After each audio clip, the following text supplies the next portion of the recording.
कि अरे हमरा मारे और मराई के धमकी नहीं दे। अगर तू असल बाप के जन्मल ही नहीं रे बेटा तो अंदाज पहुंच जाइले तोरा जजा के फरियाना होने फरिया ले।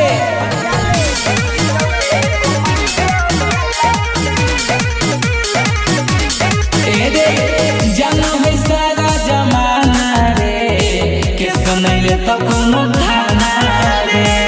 ए बेटा सुन, जाना है सारा जमाना रे के सुनैले तो कोनो थाना रे।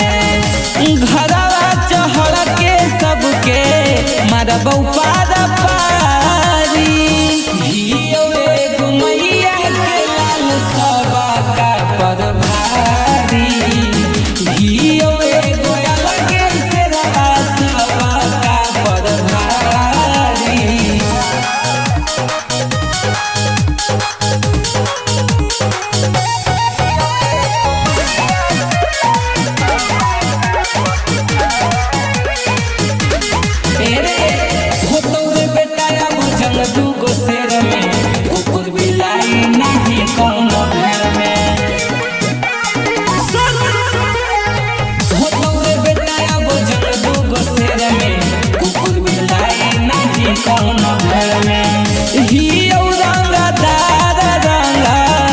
दादी रहतौ जारी हियो एगो मैया के लाल सबा का पर भारी हियो एगो अलगे से रहा सबा का पर भारी।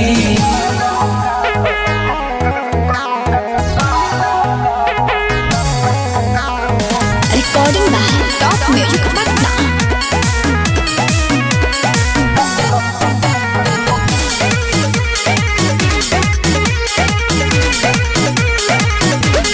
बापू के आज तक निकललो नहीं बोली बेटा कहोही कि मार देबो गोली। बाप से पंगा मत ले बेटा, बापू के आज तक निकललो नहीं बोली बेटा कहोही